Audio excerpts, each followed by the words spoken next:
Hi friends, this is my video talking about the Newton's Laws of Motion packet.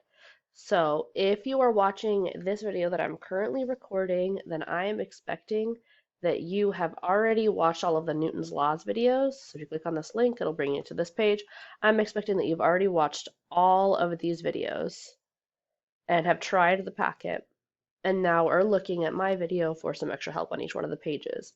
And now to make it a little bit easier, I made this PowerPoint where I go page by page and give you some pointers on each one. So hopefully it makes it a little bit easier that you can skim through the video and look for the specific page that you have a question about.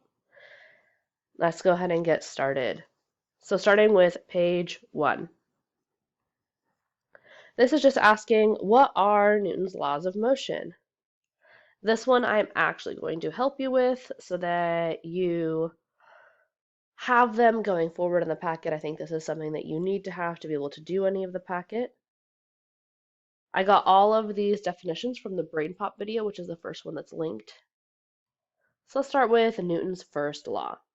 So Newton's first law of motion is that any object in motion will stay in motion, and an object at rest will stay at rest unless an outside force or unbalanced force acts upon it. Outside force and unbalanced force are synonyms, they mean the same thing. So again, this was found in the Brain Pop video. If you need more time to write this down, go ahead and pause the video now. Newton's second law of motion is an object that has an unbalanced force acting on it will accelerate, in the direction of that force, also known as force equals mass times acceleration, or mass equals force divided by acceleration, or acceleration equals force divided by mass. This was found in the Brain Pop video. I also made this little graphic representation up here of this box on an incline. So we have the force of gravity pulling it down. Then there's this force going in, which is done by taking the cosine of an angle, which you will learn later, probably in high school or college if you continue taking physics there. And then you have this force normal coming up from the object, and the acceleration is going down in this direction, down the incline. And we would, if I gave you the mass of this and then gave you the overall force, the net force, you would be able to calculate acceleration using those numbers. So you'll be doing that in the packet on separate pages. Force equals mass times acceleration. Newton's third law. So Newton's third law is that forces always happen in equal and opposite pairs. You may have also heard this as every action has an equal and opposite reaction. Again, this was found in the Brain Pop video. This is the end of page 1, and we are now ready for page 2. So go ahead and flip your page. Page 2 starts with some really nice graphic organization talking about force, mass, and acceleration, telling you their definitions and the units for each one. So remember that Newton's second law is force equals mass times acceleration. And then it goes down here and it wants you to look at each one of these examples and tell the packet which law is being described in each one of those examples. So if you have any trouble with that, I would recommend that you look at your summary of forces notes, or you can look at the first page of this packet, or refer back to the videos that I linked. I will go ahead and give you the first one. So the law of inertia, you can also remember this from the football video that I had you watch before we started the unit. We also talked about those Newton's first law conceptual questions where we talked about the elephant chasing you. We talked about the seatbelt. Remember that inertia is related to Newton's first law, and inertia is influenced by the amount of mass in an object. So go ahead and write down Newton's first law for that first one. I will trust that you can give the rest of them a try. So all you have to do is give them a number 1 through 3 of which law you think is being represented by that example.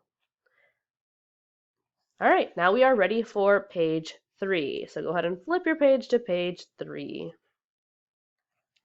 It looks like this. It is a bunch of different problems where we have an object, it has a mass, there are some forces, and it's wanting you to figure out acceleration by doing force divided by mass, and then the second half, 6 through 9, wants you to find force by doing mass times acceleration. On this page, I will say use sig figs. So do your calculations, but then use sig fig rules to tell me your final answer.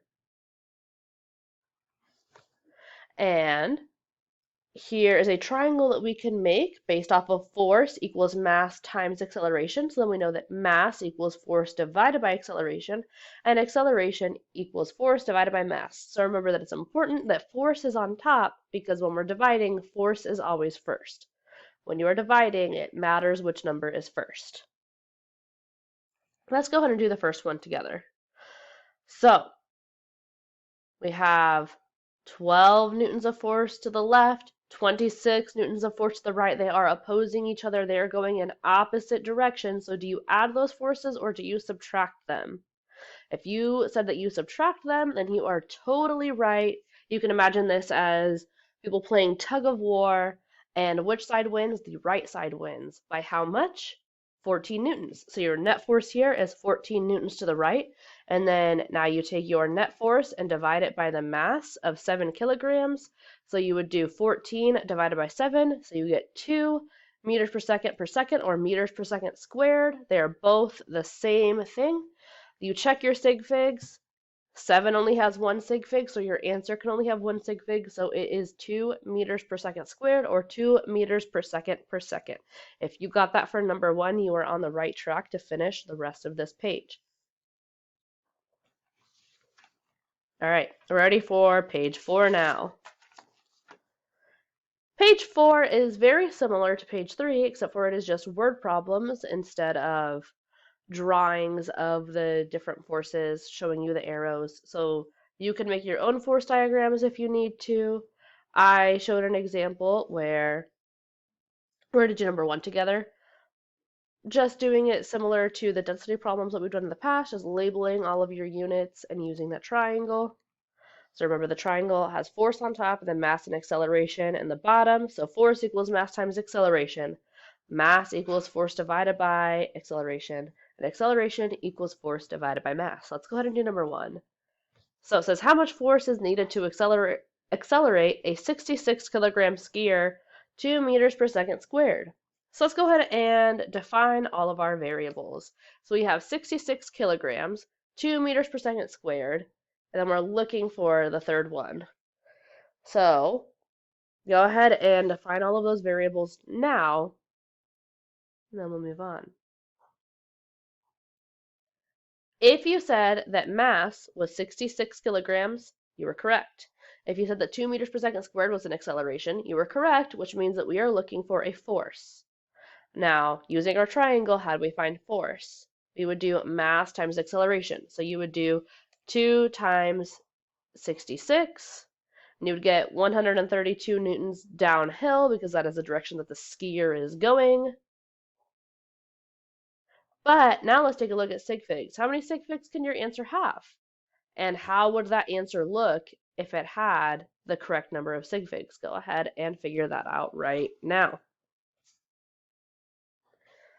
So we have to look at the number of sig figs on both of our numbers that we're multiplying. 66 has 2 sig figs, 2 has 1 sig fig. We have to go with the lower number of sig figs, so our answer can only have 1 sig fig. 132 has 3 sig figs, so we have to round it so it only has 1. So we want to keep this first value here, and we look at the 3 to see how we round. It's less than 5, so we do not round up. But we're not going to say our final answer is 1 newton downhill. We have to include those zeros there to be placeholders. So our final answer is 100 newtons downhill. That is your final answer. Okay, we are now ready for page 5. Now page 5 looks like this. Starts with which object has the most inertia and why. So I recommend that you think about right now, which one of Newton's laws is this asking about? His first, second, or third law?